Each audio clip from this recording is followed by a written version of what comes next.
All right, so today is a special day for me. This is the first episode of the podcast Guardians that I'm starting with an intention of interviewing people that I respect, men that I respect, I admire, because I see that in today's world, man is in danger. Why? Because man no longer knows what it means to be a man. And in this time of confusion and weakness, many men have been searching for pleasures and easy life and comforts, but the price that we have paid is that of truth and strength. And I know that there are true men out there, guardians of order, guardians of strength, guardians of true values, and it is my challenge to interview those people. At the same time, and on a more personal level, for me it is a challenge to be more social. Me, as I don't find it too easy for me to talk, to speak. I have lived as a hermit for many years, but at the same time I take it as a challenge to make me express myself and talk. And in this first episode of Guardians, it is my privilege to introduce you to my brother Jose, a man that I respect. A man that I respect and admire, and there are many things to respect and admire him for. Jose is an authority here in Peru and in the world as a surfer and as a bodyboard professional and authority. But apart from that, and knowing him, because we've known each other for some time already, I know that this is a true man and with many beautiful qualities that I appreciate, among them good heart, humbleness, service, and many more. So to start with, I would like to let you introduce yourself. Yeah. Thank you, Mantas. It's been some years since we met. It's a pleasure for me that somebody that I admire has the same feeling for my person, and that you are the one who interviewed me for the first time in my life that I'm going to have this kind of interview. Well, my name is Jose Luis. I'm from Peru. Was born in Peru. Consider myself a simple man and man with conviction. I was born in a very super middle class place. You know, my family, super simple. I had a good luck of being studying a career in a university, study economics, and then as soon as I finished my career, I was imagining myself being enclosed in an office, you know, and I really knew that wasn't gonna be able to handle it. So a part of that, my dream was to go and surf Hawaii, and so then I did that. You know, I graduate, but didn't go to the ceremony because I was having my graduation in the best waves of my life in the north of Peru, right before having an inside approval that told me that I was ready to go to surf Hawaii, and something that I did. You know, I'm borrowing money from my cousin because otherwise my mother, who paid my career, wouldn't give me any money to go and run away from my future life, you know, in an office in a bank, you know, being a mother, you know, she was looking for my safety, you know, for my secureness. Like Peru was in crisis for so many years, you know, and like the people was worried about what are you gonna eat, not about the dreams. I mean, F the dreams, you know, you gotta go to eat something, and of course, the pyramid, you know, you gotta satisfy your basic needs, and then little by little the other ones. But sometimes, when you see the highest needs that are your passions, like the rest are just given, you know, like it's said that Jesus Christ said just be good, just be a good man, and everything will come in addition, you know. So something like that, you know, it just happened to me, you know. So yeah, that's who I am. I'm devoted to my sport, my loving sport. That was so hard for me to practice, and so hard for me to maintain, and so hard for me to make a living out of it. In some part it's contradictory, but it has more benefits, and I have so much gratitude for it than the little contradictions on it, you know. That always have to be contradictions to make yourself a better person, I guess. Otherwise, no challenge, there's no progress, you know. Powerful what you are saying. A crazy story that you are studying economics, right? But your passion was surf waves, and the biggest break, and this is when you moved to Hawaii to surf there, right? Wow. It is inspiring to see that. Well, I see that your path wasn't easy, but you pushed yourself to make your dream come true. And also what you are saying, that people around you, your family, your mother didn't want you to pursue your dreams because she wanted you to survive, right? Make money. So you took a difficult decision, you took a challenging path, and that is something beautiful and inspiring to see. How did you start surfing? When was the time you started, and how you fell in love with this sport? That was a funny story. My best friend in school, in high school, Joseph. He and his younger brother, they were always telling me that surfing is the best, and you know, they had the surfing walking and surfing everything, you know, like they love to go to San Bartolo, one spot over here in south of Lima. In Lima, right? Yes, I used to live in Lima, yeah, in Lima. So we were used to play soccer, you know, some basketball and volleyball, you know, in the school, you know. But he was telling me always about surfing, and because he was my best friend. So then, okay, finally I say, okay, he was like telling me, like, if you don't surf, you are nothing, nobody. You know what I mean? Because you have to know that, because otherwise you don't count in this world, you know. So that extremely, you know. How old were you? I was like 14. So it was winter time, and it was we have vacation, a 15-day vacation in the middle of the year, like in July. And here in Peru, it's like really cold in that time, you know. I mean, not really cold, but it's cold, you know. So you need to go in a wetsuit, with a wetsuit, to the ocean, you know. So we went to San Bartolo, you know, to his to their grandmother's house, and yeah, we went there. They borrowed me. They lent me a bodyboard, but normally you use a bodyboard with fins, you know, for the stability, also in the paddling, and also you put some wax because of so it doesn't slide, you know. And also you go with a wetsuit because it's freaking cold in July, you know. But I didn't have any of those. I had a board, and so no wetsuit in July, no fins, and slidey board, you know.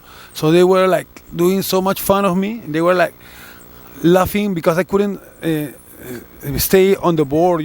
Just like prone, like laying there, like paddling, you know. Every arm that I pulled, you know, it was sliding, and they were laughing on me. I mean, they were bullying me, you know, my best friend. But I wasn't like feeling pulled, you know, of course, you know. So those terms also is like sometimes happen, but don't have to feel bullied all the time. You know, you don't have to call bullying all the time to this thing. So many questionable things. You know, so they were my friends. I didn't feel bullied. You know, they were just my friends, and it's the way it is. You know, and whatever. It's another conversation maybe, but it's a good point. So whatever, you know. So okay, I had my session, terrible session for sure, but my first one, super cold in the winter time and everything, as I told.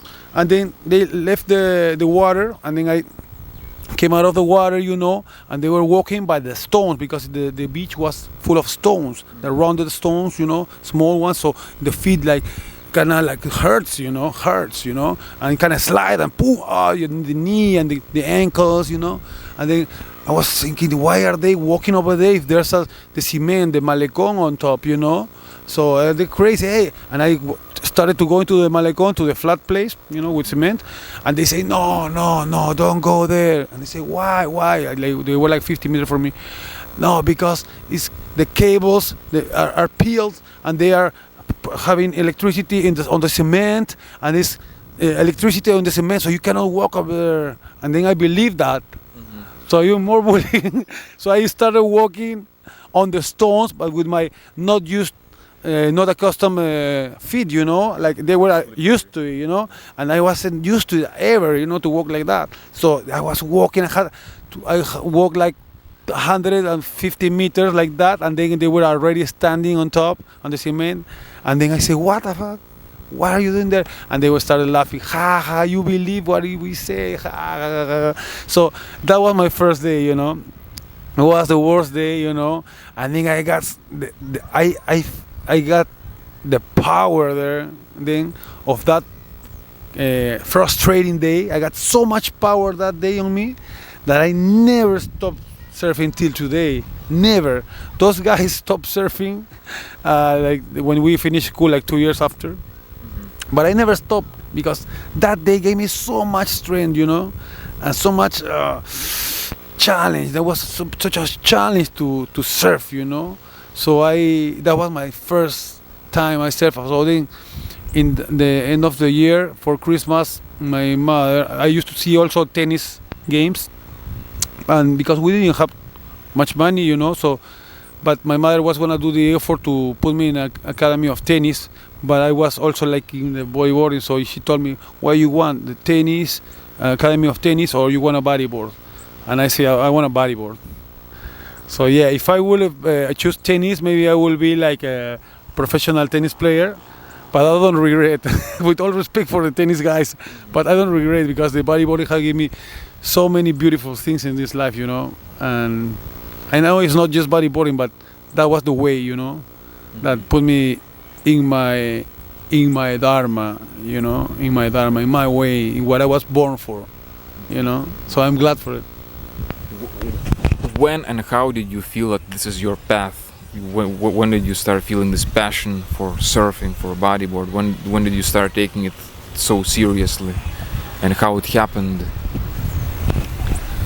Because that day of the strength, you know, then when I got my board, I started knowing the spots, and I started like really loving it. I couldn't explain. I just love it. Like when you start doing something and then you start loving it because you are getting maybe better, or you are having so much adrenaline in the waves. You know, so many factors.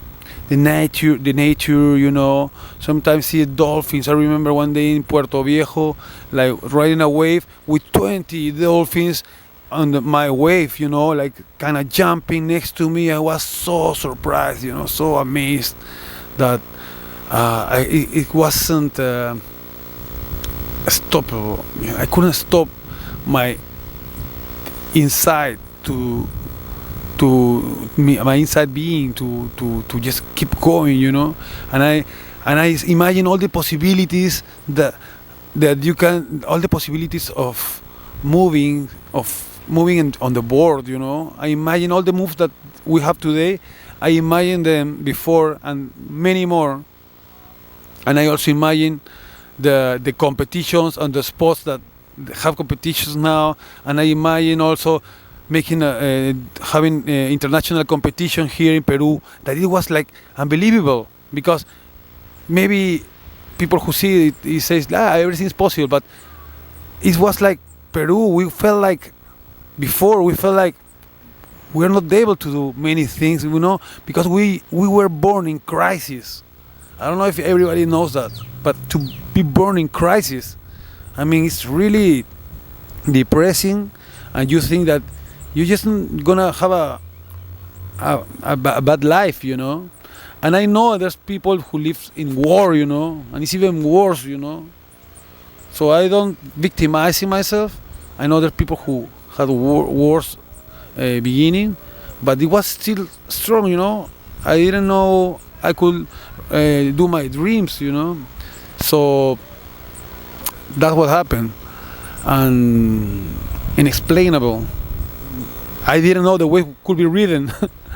It could be surfed, I didn't know surf exists, So, and it was hard for me because I had to take a bus from my house in Pueblo Libre to take the other bus, the big bus, to go to the south, because normally here the waters in the Costa Verde where we are now were dirty. So all that, go to San Bartolo, arrive at Friday 5 p.m., surf 1 hour till dark, be the last one in the water, then walked all the way like to the other side to my friend's house, and sometimes I stay at his friend's Tonio. He lives in Italy now. He's a shaper. Akcha, good friend, and I sleep at his place sometimes, and stay till Sunday, and then Sunday night again the buses, and so at the buses, and the buses and the buses and the buses and the buses and the university and the buses, because I never had a car here. University and the buses, and keep my board on a store, on a shop in the south close to the beach, and then go and study in my university. I arrive in the university grabbing my hair. I used to have long hair, believe me. And then I grab my hair. I open my notebook, boom, grab my head, and all the sun made noise on the sheets of my notebook, and my friends laughing, and I was that guy, Beautiful. Thank you for sharing. And it is also special to hear that it wasn't easy, right? Yeah. You made it the hard way, and today many people have everything and they can start whatever they want to do, but those challenges that you have had, respects. That also shows your character, and I also think that maybe these hard things also make us more strong. I wanted to ask you about, I think bodyboard wasn't much known in Peru, and as far as I know, as I have heard, you, Jose, you are like a godfather in Peru for bodyboard. Tell me about that. Okay, well, there are generations previous mine, that they are like the real ones, I mean, but my generation, it had me and my partner also, mutant, Jorge Saavedra, and other guys also. But myself, I can speak for myself and my partner. We had the dream, of doing things here, We, with all respect, to everybody, the market was like as always, like we call the gringos, okay, because it's North America or maybe Europe, I mean, because they had the money and they had the market and they had the board, they make the boards, they had the riders, they had everybody, they have everything, before way more extreme for sure. So here we were good riders, but nobody will come here to see us riding and say, okay, I want to sponsor you, and it will be like so amazing, for somebody that a brand comes and tells you, I want to sponsor you. It's not just the board, it's just not the things, it's just not the pictures that they're gonna take. It's just your heart, pumps, because somebody's telling you that you deserve to serve for their brand, that they want you to to serve for their brand, and that's amazing, It's like a Formula One, like you want to ride for Ferrari. Yes, oh my God, that's a dream, that's a dream. And we couldn't do our dreams because nobody came to see us, There was a couple of guys. Yes, there were one guy who was really good. He had that talent, and he was seen by somebody else from an international brand, and through the manager here, they sponsored him. And then other store sponsors a couple of guys, the O'Neill store, a couple of guys also. But we were more. I mean, they were just them, and we were like a bit away from them. So I was like, no, man, we have to do our pro models, a pro model of boards, we want to sponsor people, want to have our model, my model, his model, because we were devoted to it, we deserve it, we were good riders too, so we cannot wait till the gringos come to look at us and then, hey, you want to ride for us, because that will never happen. So let's make it happen, so okay, let's do our brand, Before that, I was already doing some business when the internet arrived in Peru with one guy, one professional from Hawaii, Ben Severson. He told me, like, let's do business. I didn't know what business meant. So let's do business. I was like, business, what's okay, buy some boards. And they said, okay, that's cool. And then it started like that. And then progressively, I created the brand with my partner, with Mutant. And so now it's been my way since '98 that I started doing the business, like kind of being autosufficient, kinda, and it's, yeah. So I'm alive. Huh? I'm alive. I ate well. I dance a lot. I dance with the waves. I have a good life. If I would be afraid that I wouldn't be able to live with bodyboarding, that was completely normal. People would thought I was crazy, because how are you going to live up something that people don't even know the name of the sport? When you ask bodyboard, bodyboard? They say, no, bodyboard, what is that? Oh, the little board. Oh, okay, more, okay, yeah, oh yeah, I think so, yeah. But so we took like 10 years of news in the papers because of the competition that we run and everything. A lot of time putting bodyboard, bodyboard.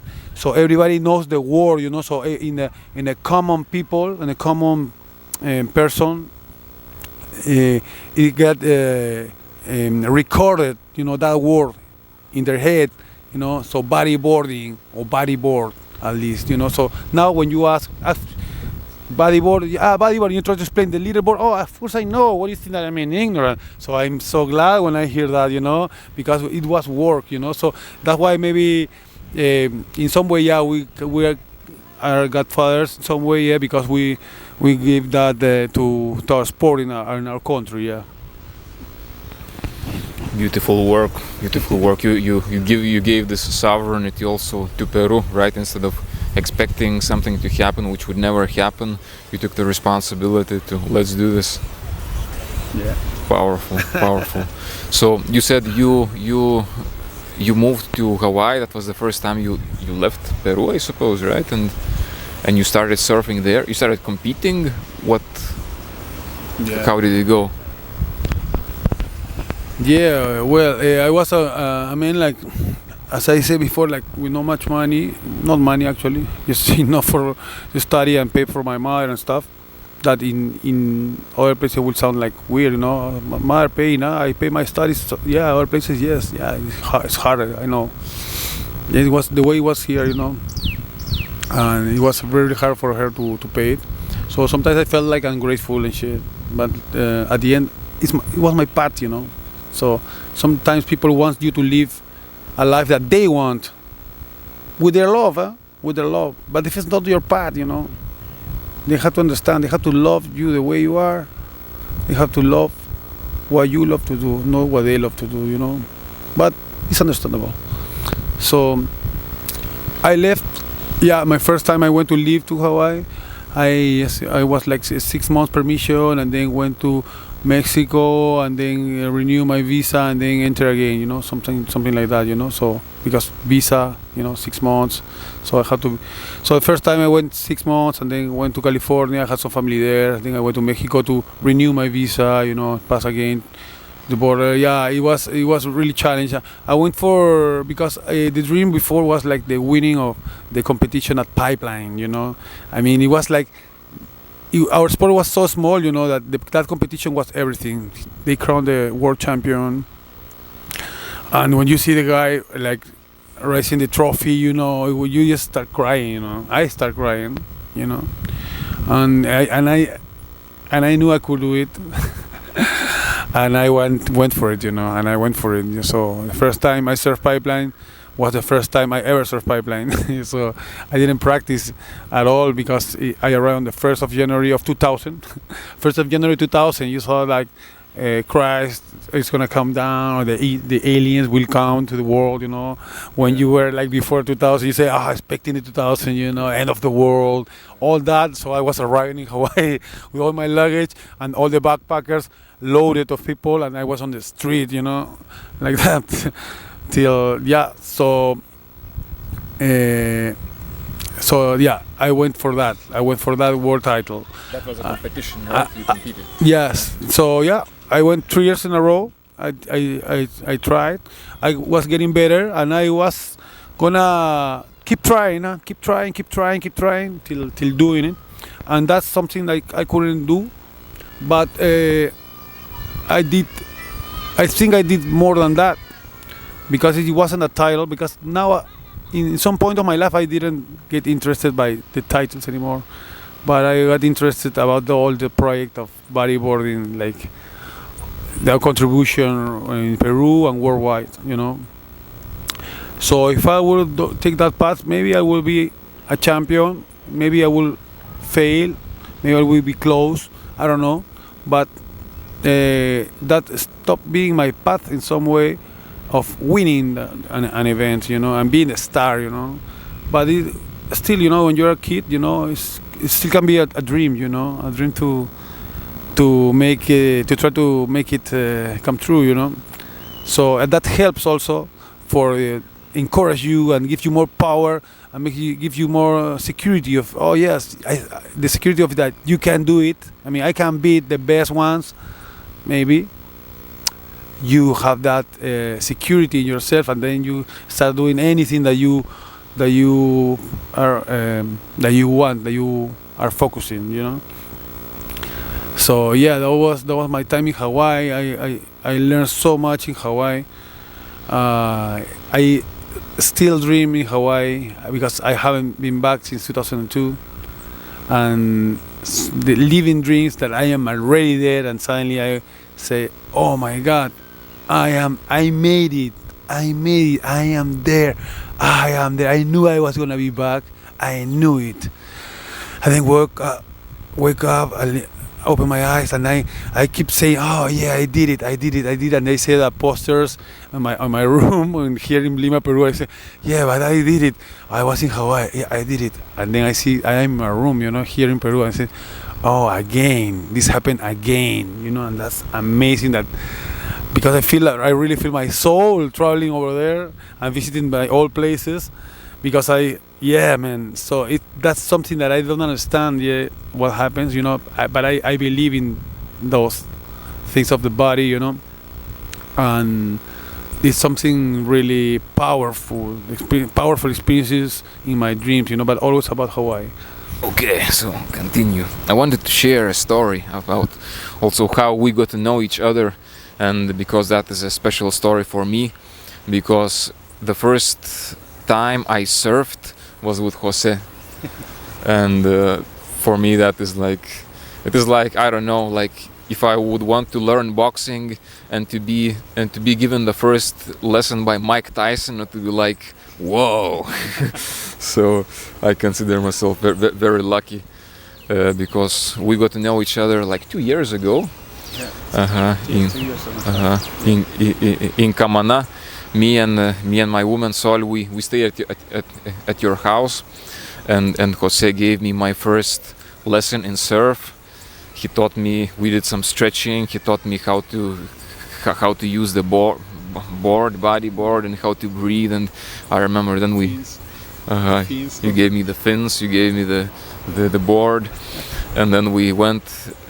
Both of us, we went into the sea, into the ocean, the Pacific Ocean, and the ocean was quite strong. The waves were quite big,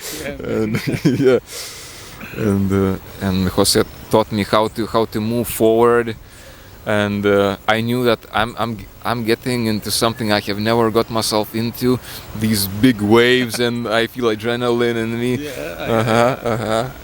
But at the same time, I knew that I'm with you, and I knew that I'm safe, because since those first moments I could already see and feel that you embody bodyboard. You embody this. You are not just some instructor. You are a master in this, and I can feel this kind of spiritual mastery. Even being in the sea, and the ocean is so powerful. I feel that you are connected with this ocean, and for me that was a very special experience, and I would even say a spiritual experience, going deeper into the sea with these huge waves, and at the same time that was powerful. And that was also the first wave I ever surfed. You moved a bit, yeah. And experience that I definitely remember very well. The first time you surf the wave is special. It's so special. Yeah, I'm really glad when somebody surfs the first wave with me. You know, it's like so special for me. You know, I normally don't teach much because it's hard to teach in cold water and then have your session also. You know, after you teach in cold water, then you feel like, okay, you already had your session, and so then your session you don't want to surf again. So the teachers of surfing, like, they are like really tough guys, you know, like having lessons, you know, lessons after lessons, and it's really tough job, you know. So when I met Mantas, I met his girlfriend, his partner, Sol, before, because she's from the town that my mother is, and she is a friend of my friends, you know. So I met Sol, and then she told me that she has a yogi boyfriend, you know. But you know, I'm also a yoga teacher, you know. I have my certificate, and I have more than 20 years practicing.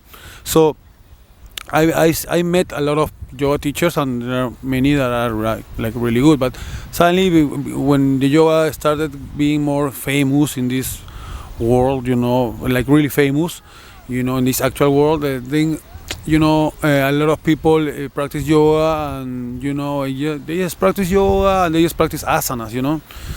So when I met Mantas, I remember talking. We were talking in my table. You know, when I told you stay at my place, you know. But I didn't see his practice, you know.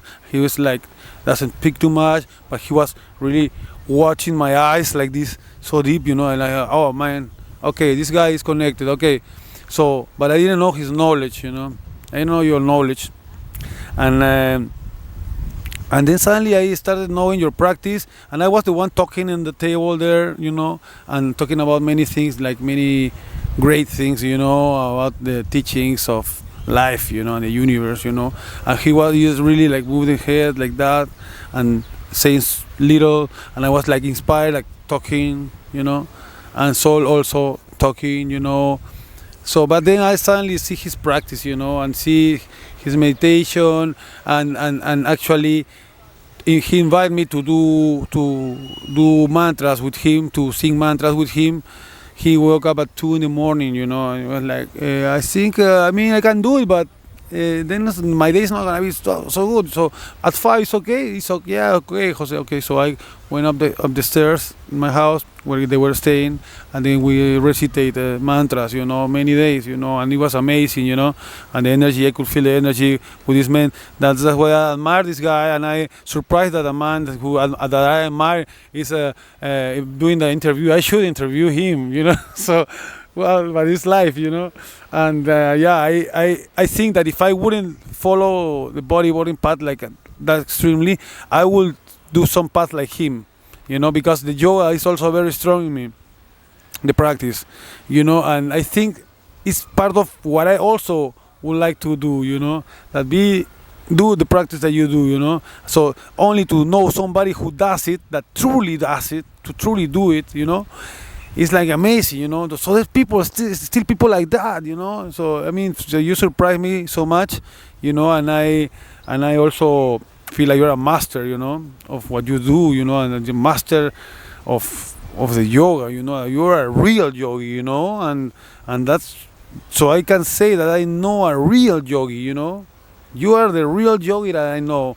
With respect of all my friends who practice and they are teachers also, but for me you are the true teacher, the true yogi, For me, you are a yogi, okay, my friend, and I'm honored that you do this interview to me, and I'm glad that you take the challenge of opening more, yourself, your speaking into the world, Thank you very much, brother. It's a privilege for me to have you as a brother. Yes, and yes, it is another thing we have in common in the practices of yoga. You said I didn't know that you had like 20 years of practice in asanas. Powerful, but of course I have seen you practice even before you enter the sea. A few days ago when we went to Punta Hermosa, I was observing how you, before you entered the sea, the surfing, you did some asanas, you did some stretches, and that was, as I was watching you, I could see that you have done this so many times. It's like to see the physical body, but at the same time to see your energy, to see that you are so connected with this. You have it like it is like a sacred thing that you do, and how you do it, you are so connected with it. So it's beautiful for me to see, and also something we have in common, because we have practiced together when we got to know each other, mantras and pranayamas and some kriyas. For me was also very special to have you come to the lecture on breathing that I gave here in Lima. Yes, of course. Yes, really good. And I wanted to ask you how these practices of meditation, postures, breathing, how they have helped you in your sport as a bodyboarder. Oh yes, they have helped me a lot, in the mind. Even when I sometimes do the same mistakes than before, but I'm conscious, and then I keep always trying to be a better person and to be a better practitioner of what I do, of the yoga and the bodyboarding, well, the breathing, the pranayamas are like so good, man, like unbelievable. I mean, when you are super conscious of your breathing, I mean, you can master so much your body. It's not like water. You can drink water once every day, but you cannot breathe once every hour. I mean, the breathing is the most basic thing in our lives, So mastering breathing has to be the most important thing in life, to master our bodies, It's the most the closer physical aspect to the soul, probably, the way you can connect the physical way you can connect easier or fastly, or with the soul, I think should be the breathing, because it's the most basic thing, the most important thing in life. If you don't breathe for a minute or two, you'll die. So of course, I mean, the most important things are not the most complicated, are the most simple things in life. This is like the songs. I will put an example of Bob Marley songs. They're so profound. They never stop being good, and they're so simple. The message is clear. You don't have to read too many books to be smart, to have the knowledge. Sometimes the basic things, when you really study them and you really incorporate in your soul, sometimes they are the best teachings in life. So the ego of knowledge is something that happens in this society now, to the people who believe being intellectual, who want to be intellectual, who feel intellectual. They are deluded, I think you say deluded, by the ego of knowledge. That is completely part of the Maya of this world. So try to be conscious of this. Also, the ego of knowledge, I call it. It's very important. Don't let this trap you. Don't let this trick you. It's a trap of the ego. So be conscious of that. It's very interesting, Capture it when it's trapping you. Trap it. Unfold and see, okay, I got you. Let it go. That's what I will say. Thank you for. We're going into more spiritual domains, talking about ego and things. Powerful, also powerful to hear you talk about this. You as an authority in sport, so you definitely know that these practices, also knowing how to breathe well, also helps in bodyboard, right? When you have to survive in the sea, I imagine it is something very important. For sure, and also to warm up the breath of fire, Kapalabhati. I mean, sometimes you are like you're freezing sometimes outside, and maybe, I mean, it's hard for you to just even move sometimes when it's too cold. You just kind of freeze out, and then you just start breathing, Kapalabhati, and start warming up, and holding the air, Kumbhaka, and then starting energizing your body, and starting like every cell of your body like feels alive, and then comes up to your mind, to your head, and then you awake without moving an arm, So then you are ready to go out, or at least maybe you warm up a little bit, then your arms and your joints, and then you're out in the water. So that's a good way to warm up when it's cold, and also for the capacity of your lungs, it's also really good because you practice apnea in that way, and it's super good, man. Super good, super. I mean, you need it. You need it. Not many people put much importance on this, but if they would improve so much their skills for sure. I'm very happy that you as an authority in the sport, you are given this knowledge and also this inspiration to other people, to also younger bodyboarders, the importance of breathing, the importance of other practices that you are doing, and also those spiritual things what you talk about makes me happy to hear and to see that people have a beautiful example in you. Awesome.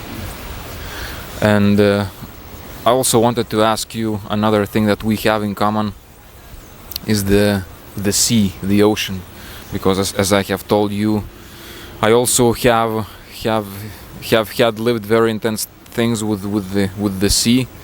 I have lived by the sea, Baltic Sea, close to in Lithuania, Baltic Sea, at the most difficult time of my life, when my spiritual path had started. I entered. I have told you the story. Yeah. It is a very personal. Yes. I think I would like to share this story at this special time for me Ready? with you. Yeah, good. Go for it. So I was 18 years old when I entered this religious sect. The master, the guy was talking about Jesus Christ, and I fully went in, but that wasn't.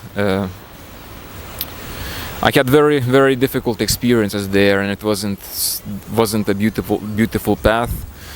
In the end, it was more about black powers, black magic than good ones. And one of the things I had to do is train myself to run, and I would have to run by the beach, by the sea in the mornings, so that I could run fast to run away from the police because I had to. And I also had to practice martial arts to know how to beat people up, because in that sect I was asked to go and do many illegal things and rob people, and this was never my nature.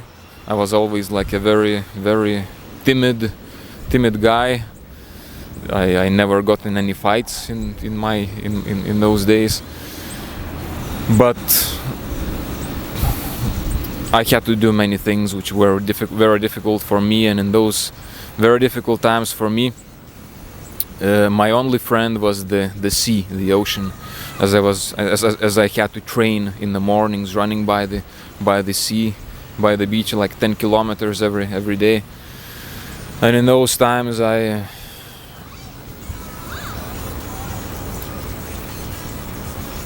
started to have a dream. My only friend back then was the ocean, the sea, and I started praying to the sea and to God, saying that my dream is to swim into the ocean, swim into the sea until I drown. I didn't want to live because I was having so much pain in that sect, and what I had to do to see the pain that I caused to my parents, and to see my life getting destroyed. But at the same time, I believe that I was doing the right thing, doing it for God. So I asked God, I want to swim into the ocean until I drown. But I knew that I had to ask for the permission of the master if I can do this. And I thought I'm gonna ask him after 5 days, or after 7, or after 1 week. And in that time I will ask in my prayers, I will ask God, and I will ask sea so that my master would give me this permission. And I was praying, and when the time came after 5 days, and I approached the man and the master, and I asked him, can I swim into the ocean, into the open sea until I drown? He said, no.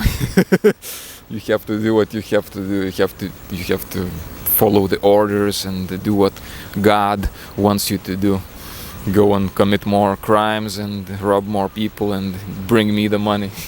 And I believed in that.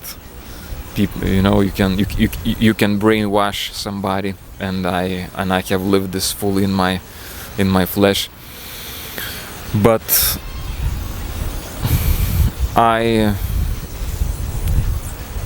have love to the ocean, to the sea, and I know that you also have. I know that you have spent so much time in the ocean, you have spent so much time in the sea, and I know that this is something spiritual. And I'm sure that you have learned things or got things from the sea that are spiritual and that have helped you in many ways. And I would like you to talk to me about, to share your experience with the sea, with the ocean, how it impacted your life. Wow, what a story, man! Oh my God, I surprised, man. You say this in the podcast. It's like you're being even more free of that. That's heavy stone that you, if you were still carrying it, you are like destroying it in parts, in pieces, and leaving all behind, And I'm glad for you, man. So the ocean, yeah, the ocean. I always loved the ocean since I was a kid. Since before I knew that the wave could be ridden or surfed. Yeah, and the ocean, brings you some balance in the life. That I live in the city, but right here next to the waves, to the ocean. So the city is stressful as any city, When you go in the ocean, especially with a bit of cold water, it like cleans you up so much, so well, that you feel renewed, and you can start your day or your life, restart also. We are under so much stress. Believe me, you go to the ocean, just swim or whatever, surf, and you will clean those bad cells that are in your body, because it must be like that. I don't know the scientists, but I've seen stuff like that. I think we renew cells all the time, so I guess those bad cells are still also with bad. Every cell has vibration, so those cells might be vibrating really wrongly and then affecting your body anyway, So you renew your cells, man. The cells and the cancer, they are like fruits that are broken, like vibrating in the wrong way. If you have a way to make your body vibrate in a different way, all those cells will reshape it with each other and will vibrate differently, and there's healing. There's a lot of studies of this and a lot of people who knows that, but we still keep buying the medicine, because it's faster. I don't know, we are weird human beings, whatever, but that's what ocean gives you health, because only with the pleasure that you are relieved of your stress, you vibrate different, and then you start healing anything that you have. So for whoever haven't surfed or haven't gone to sea much, it's a good painkiller and a good doctor. So yeah, I wanted to share some experience that I think is amazing, something that happened to me.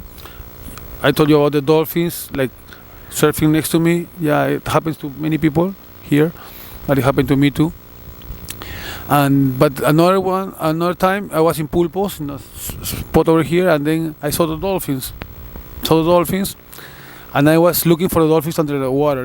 I was looking for the dolphins under the water. Sometimes I see one, I see another one. They look at with the eyes to me. You look at them, smart beings. Looking at you and you looking at them. But this one time, I saw one dolphin, a small one, spinning in the under me and looking at my eyes, but while spinning. I didn't dream that. I saw it. How can he spins like this and he's like completely calling my attention? He's playing with me, It was so amazing, and experiences like that, this true connection, with the ocean and with the creatures, is that made me part of the ocean too, and makes the life more rich, and that's precious. Precious gifts that the ocean gives, So yeah, that's an amazing experience that I will never forget. That dolphin. Thank you for sharing. Beautiful. Must have been so so moving experience with with those dolphins and that dolphin. Yeah. Uh-huh. Amazing. And also, I would imagine that, you know, I imagine there were plenty of times when you probably thought that you would drown, because sometimes the waves are so huge and it is dangerous, right? You can drown, you can die. Yeah. And I'm sure that in the ocean you have faced death, right? And that, I also imagine, have also helped you grow, and spiritually also, and also as a man facing the fear, right? Facing challenges. What can you say about that? Yeah. Well, I was like very close in Mexico. 3 waves on my head, and then my legs didn't respond anymore. And if there will be a 4th wave, I think that probably I will drown. And then I was glad that no 4th wave came, but in that spot easily 8 waves can come, and it wasn't that big. It was big enough to drown me. And it's crazy, man. So other times in Hawaii also, I went out, I saw some people, I went out in pipeline, and I say, why did I paddle out? Why? I mean, the current, the stress, the weight, the big, and the guys were more experienced, and I like, why did I paddle out? Shit, and now I'm paddling for my life. And the set's coming out, and I try to pass, but my paddling is not enough, to pass the way sometimes, and I just wanted to get out of there, and that happens to me too, it's really confusing. Then you do one way, then you relieve a little bit, and then 2, 3 way. Okay, with 3 way you got your session, but maybe it's still, you always like challenging, and then you want one more. That happened to me too. And also like the experience of I hit my head really bad in Chile, like here in the back of my head, and there's the view nerves are here, and I came in and I started getting blind, one eye, and then the other one, and then I saw my heart like pumping, but the chest I mean was going like up to here, like so much. It wasn't just a bit. I mean, the chest can open so much, so much. You don't believe it. If you didn't live this, you can't believe how big can go your chest with the heartbeats. So I saw that, and I freaked out even more, and I was getting blind, and I wasn't a believer of any God, of any universe, or anything, any power. So it was in the sea that you were losing your sight? I already came in. And made it in, because it was a little channel to come in, full of rocks, but I made it, and then I was feeling that getting blind, and I was praying, I mean, it's like something so natural, I think, to pray, to ask, even being in that moment, not believing in any bigger things, like God or power of the universe, force, whatever.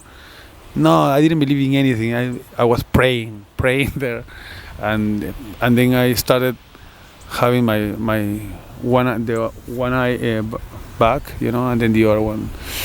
Oh man, I was so grateful. I was so glad. So those 3 experiences. Like very tough, man. Yeah, I can only imagine getting blind in the ocean with a heartbeat like that. Telling that story, man. Yeah. Shivers. Yeah. And these experiences, they change us, right? They brought you more. All right, we changed the camera view a little bit. It's getting later today. Yeah. Beautiful sunset though. Beautiful sunset, yes. Some shots later. Let's do this. I wanted to continue with. For me, it is very beautiful to see what you are doing now, as a true master of what you are doing in the sport of bodyboard, you are guiding other people to reach their goals as bodyboarders. In different ways you have been doing that, and I would like you to talk about that, how you have been promoting bodyboard, and as far as I know, there are even the champions, world champion people, no, that you have instructed. Talk more about that. Well, part of our dreams, it was to have a world champion here, and we had one like in 2010. He was a friend of us. He's a friend of us, and we made the competitions here. We run the events here in Peru, so we could accomplish that goal. And after that, we also wanted to have the junior champion, because the champion we had before, it was in a special division. It was a drop knee division. So we contribute also for that goal, but it was on a different division. So we wanted to have one in the prone division, because in bodyboarding you can go on the knee, one knee and then one foot. That's the drop knee division. That's where we had a world champion in 2010. And then you can go prone like a fish, with one hand and then the other behind, and then bodyboarding like this. You do moves, amazing moves, and then we were like really connected. We are really connected with that style. That is the main style, let's say. So we wanted to have a world champion in that modality. So this kid, like super talented, we started sponsoring with our brand, Independent Bodyboards. That's the name of my brand, Independent Bodyboards. Yeah. So we started sponsoring him, and he had some issues, like because of the pandemic. There was like the passports weren't ready and blah blah blah. He arrived later to the airport to get the passport, and he couldn't get his passport, and everybody was blaming him because he was a kid. His father took him to the airport late, and so it wasn't his fault. And so everybody was like smashing the kid practically, psychologically. And then I wasn't on the scene, in that moment. But when I hear about that kid, I appear again, and then I said no way. So I made it possible that he got a passport again, and then I made a WhatsApp chat for funds for a ticket. Like it was gonna be in 1 week. So I did everything like that, and then I also found phones for all two guys. So we all traveled to Canary Islands. He was the best kid, but he didn't win that year. So the second year we did the same again, and then he got second place. And then the last year, 2023, he won. He won. I think he was always the best rider, but he didn't get the chance to win in the other event. But this time he won. And also doing the tour in other events. We also made competitions here, and we went to Chile to travel. We went to Brazil and Europe also. So in Canary Island, he was crowned as world champion last year. So, and it's a kid that is from very low resources, as many kids that we support. And they are really we got 3 in the top 25 now in the world, and that's amazing, for them. Maybe they will never imagine, that, but with the support that we have, so they are doing it with our support and with the years that we have in the sport. People who know us, they believe in us, so they, through us, support the kids too, and maybe they will never think that they could reach those those goals, and they're going for the title, they're going for the title, and it's good. I mean, in some way, competition can be good too. It's not everything, but it could make you have good aspirations too. So those kids are in that career, of being professional bodyboarders. They ride for my brand, and they're loving it. They're loving to travel to all those places that they never thought that they could be able to travel. I'm like a traveler. I'm showing them my path a bit, and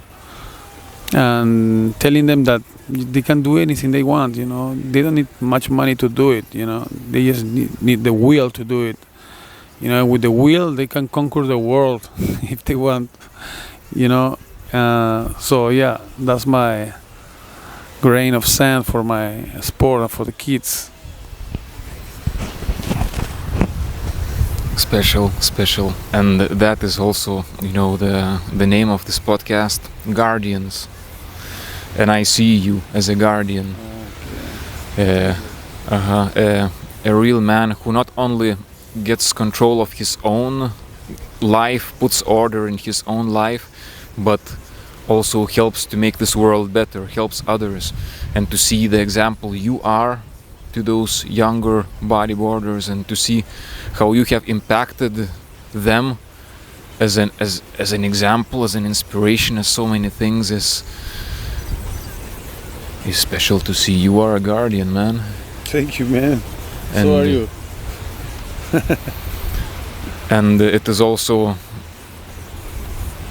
well, you have shared with me that maybe in your life you didn't have, what's the word, the fortune to maybe have spent much time with your own father when you were a kid, right? You have more with your mother, but and maybe I don't know, maybe you didn't have that much of a masculine example for yourself, but to see that you are being that example of a true man to other men is special. Thank you, brother. I never said that to me before. Yeah, thank you very much for your words, bro. And yes, man, I didn't see that. Yeah, probably. Yeah, I'm glad if I'm a good example for some kids. I'm glad for that. I hope I help them to find a north, not to just do their path, but maybe feeling a little bit connected with the life I have, probably to those who I in some way help, to trust me. Thanks for the trust. And I think at least in my head I'm a bit altruist. I try to be always a better person. Not everybody does. Everybody thinks.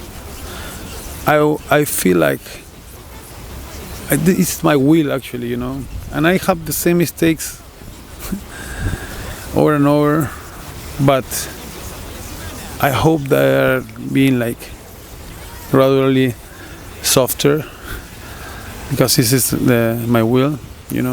Sometimes it's hard to deal with your demons, but for everybody, yeah. But just the fact that you recognize when they appear, is something positive. So I do that, and little by little I improve to be a better person.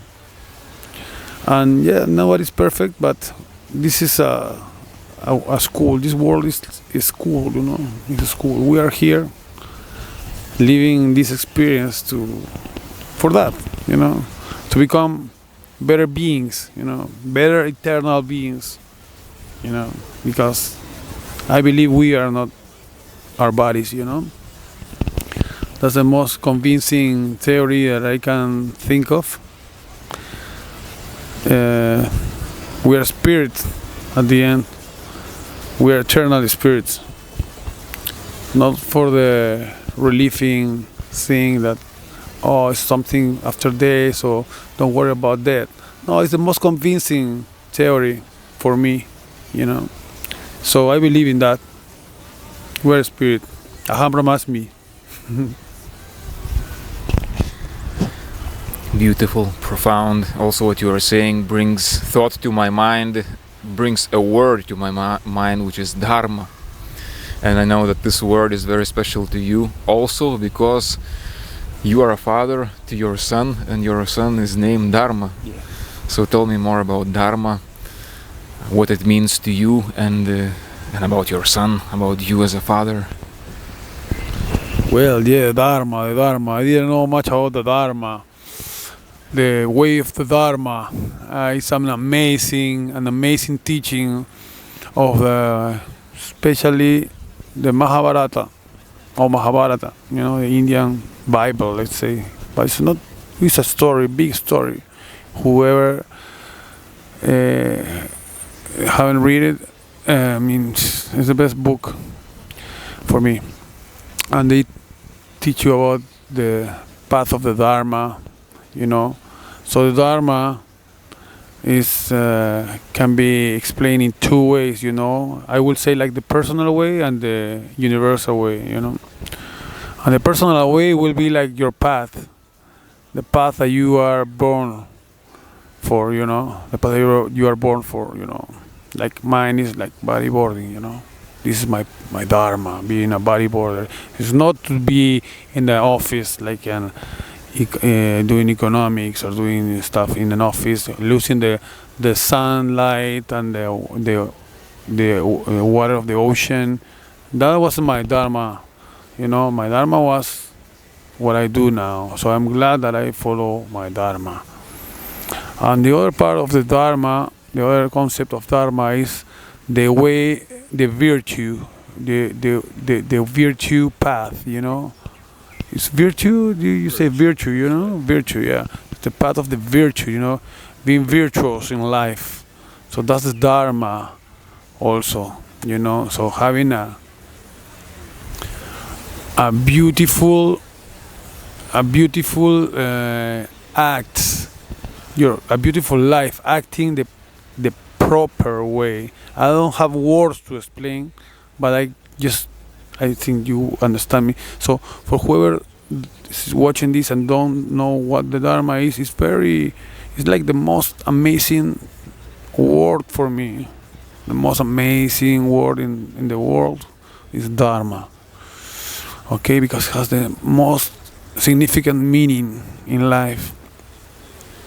So I gave my son that name, you know, Dharma, because a lot of people don't know what it means.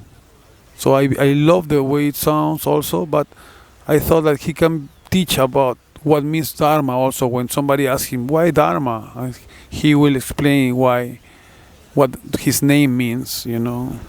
So when I said to my woman, I know what the name will be for her son, and I said Dharma. She loved it. She never had a clue how to, adapt. He say, wow, that's the name, amazing. And I have an amazing son. Yeah, that he just got 1 year old, and he's my mentor. The universe put him to help me mastering my life better. So he's my master. Spiritual, profound Dharma. Yes. Well, you fully embody this in different ways, as you have expressed yourself. And I also wanted to say that it is beautiful to see the humbleness that you show, and the fact, to say that your son is your teacher, that you are learning things from him, is beautiful to hear. And I agree with that. I agree with that. I also, with my son, I also know that I have learned things which I wouldn't have learned otherwise. as well. Another question I want to ask is about independent. Your other child, independent. Yeah. How it started, how it is going, and what's the future for independent? Your brand. My brand, yes, called a brand. Well, independent, it's the sound of that word. I like in English. Yeah, it's because when I was living in Hawaii, um, I was like, I stay away from my easy life, of being, having everything in some way, having everything easy here in Peru. I went to, after studying economics in Peru in a good university, I went to paint houses, to do gardens, and to do everything, all jobs. I went knock on the door and say, "Hi, I'm Jose. I came for surfing here. Do you have anything I can do for you, like in the house? What do you know? What do you do? I can do everything. What do you know? I know everything. I can do any job." So I went, yeah, yeah, yeah. In how exactly in Hawaii that I did that. So they know, sorry, we don't have anything. Okay, next door. Boom, boom, boom, boom. Hi, like that. I did that. I can say I did that. Literally, I did that. Till somebody say, okay, they laugh, they okay, come do this, okay, use some money, okay, thank you. So it was my trip, it was my trip, and I felt like God was right on top of me, watching every step that I did. Because when I did something wrong, boom, right away the karma, boom, boom, and I thought, oh my God, looks like God lives right on top of Oahu, and it was funny. It was like, wow. So gotta be good, gotta be good. Like it was like being young, and being a bit crazy and everything, but having that, that thought, like, man, what this happened to that guy because he did that, and then something happened to him. It's like I saw it every day, like amazing. I never saw it happening like that, man. I swear, I never saw that happening like that, like perfectly. Wow. So I was surprised, for me too, little things like little karmas too, and well, independent was the sound that I felt in my head, to be independent, and independent is like the why it exists, why it existed, because we didn't want, like as I said before, that we couldn't expect that somebody else will come to tell you, oh, you want to be sponsored, oh, I want to see the Omega riders in the far Peru to see, and then no, they just buy the boards of the top guys, and that's it. We don't need to sponsor them. We don't need to make them famous. We are the famous. We don't need to do anything with them. They're gonna buy anyway. So then I say, no way. So I'm also the no way, Jose. No way, Jose. No way. No, we're doing our stuff. We're doing our own. We're doing our professional riders. We're doing our brand. So that's why the name independent. And in English, because I love the sound in English, independent. It doesn't sound the same in Spanish, independiente. It doesn't sound the same. So yeah. And the common language in the world today is English, so I said independent bodyboards, and this independent bodyboards is like against we call it alienation, like alienation here. I don't know if that word exists in English, but it's like no alignment. It's like thinking that the foreigner things are better than the local things, that's alienation here. So our brand is like, oh yeah, you can buy the top guys, the most famous board rider in the world. You buy that board, but the board won't make the rider, So our boards are for not alienated people, for the one who think that the board doesn't do the rider. The rider is made by its own, not by the board, Of course, it has to be a good board, but it's not that the most marketed, the brand that have more marketing or more, will be the best. It's not like that. And we just show it with our having a world champion. with our boards, having the guys like killing it in the world, you know. You've been sponsoring others with Yes, helping others. exactly, and then we have the proof of that. So, but that's what we kind of fight the most, because most of the people think that this guy that has these videos. I mean, they work really good their marketing also. So respect for them, but they are like, oh, I want to buy those boards of the Gringo, let's say, yeah. I want to buy that board of that pro, and but I want also that the sport in my little Peru gets better. There's no support, but I buy the board of the Gringo. I buy the board of the guy who has the video there. And so, how are we gonna keep supporting our kids? You know, so if you are a rider and then want your sport to start having more support, then you have to start supporting the ones who support your sport. You know, so a lot of people don't do it. They are like buying other stuff. They got no conscious in their minds. The consumption is like not conscious, you know, and they are doing that. So that's our long-term fight, you know, with that. That's our big deal. Like those guys who want their sport better, but they don't want to cooperate with it, you know. So yeah, but independent is we will keep doing what we do, and it's part of our life. So it goes at the rhythm of our lives, you know. So we are not rushed for making money. We're not rushed for anything. We're just step by step, we are living our life, we're living our moment, really living our moment, because as I told you before, I live the moment. Live the moment. What means live the moment? Go crazy, yeah, party, go crazy, loco. No, but that's not living the moment.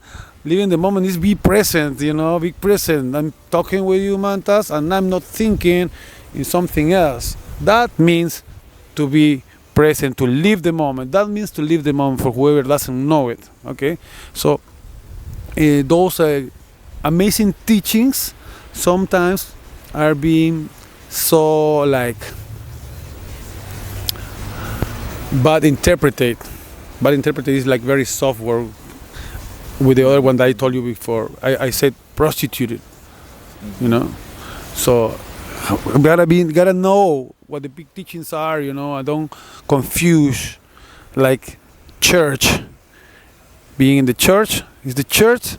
You are connected with God going to church, maybe, but you don't need to be connected with God going through the church. You can be right here, connected with God, with the universe, you know. So stuff like that, you know, stuff like that happens in our world. Being independent also from churches and from other people's interpretations, walking your own way, independent way. Yes, man.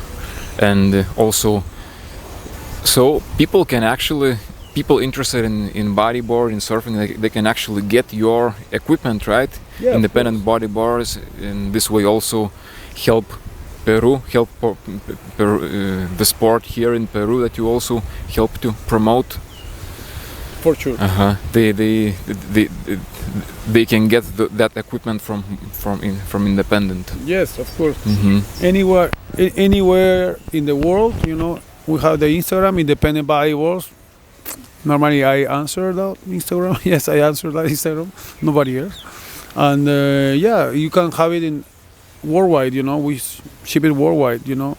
So for independent rider, for independent thinkers, for independent travelers, independent people, you know, not alienated. I don't know if that word means something in English, but you know what I mean. So yeah, contact me, and I'll send the board anywhere you are in the world and in other planets too. Only Milky Way, okay? That's good. Another thing I want to talking more about bodyboard, about competitions. Some days ago I witnessed what to me seemed, and to many other people, bodyboarders, unfair, those competitions in Canarios, right?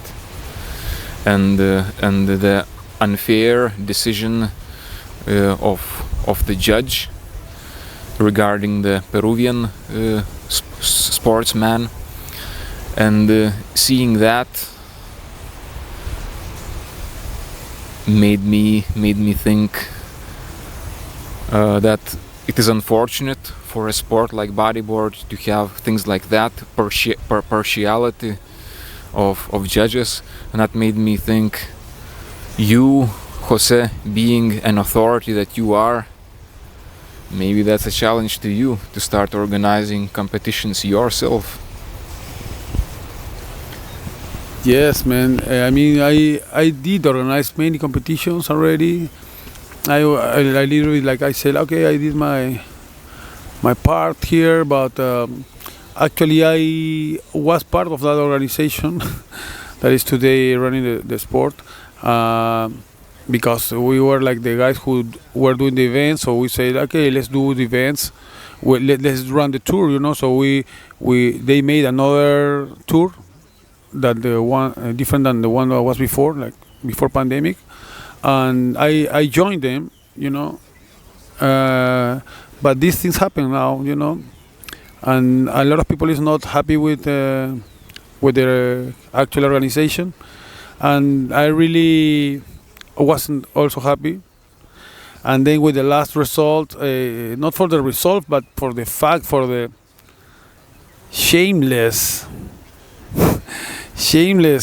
criteria, you know. And then I said, okay, this must be the end, you know. And I don't know what's gonna happen there, but of course, some people from some countries is doing some events, so we should do another tour for sure, and little by little, like, make it big, you know. And I hope it changes in the big organization, or I hope there's a new alternative for it, you know, to crown the champs of the sport, you know, in the world. Well, I'm happy that you are the authority that you are in this sport, because this is good for the sport. This is good for Peru, and I'm happy that I see you strong, with physically and also spiritually, to keep on pushing forward, and again, it is special for me to see that, you know, the path that you have walked, the accomplishments you have made. Your life wasn't easy, your struggles weren't easy, but you made it. You walked your path like a warrior, and apart from the accomplishments that you made in your life, the authority that you are respected today, to see you spiritual, to see you humble, to see you talk about dharma, to see you talk and inspire other people towards something more profound, something more profound makes me happy. Makes me happy to have you as a brother. Makes me a privilege to have you as the first guest on this podcast, Guardians, and I'm just happy to see this, and I feel privileged to be your brother, and yeah, man, I guess we are about to end this interview. I would like some of your final thoughts, you know. Yes. Thank you, Mantas. I'm also really glad to be your brother. From so far away, you coming to Peru, you know my country maybe better than I. The jungle. You are being a real yogi, you know, a real master. I have to do your retreat soon. I didn't just have the time this year, but I really was waiting to do it. When watching the Instagram, I was like, oh, I must be there, you know. So I will. And yeah, and so as I was saying that there's so many people who will love to learn with you, you know, because I know many people who don't imagine that somebody like you exists and is in Peru, you know, because not too many people like you, my friend, and they just don't know. They just don't know. But little by little, you will find your people, and you will do a big um,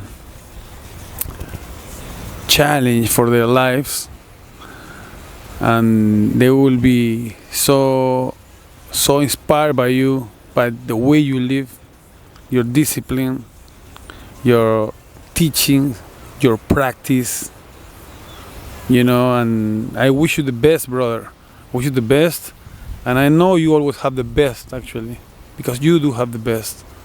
You have a great girlfriend, you live in a great place, you have a great connection with the universe, you have good friends, great friends,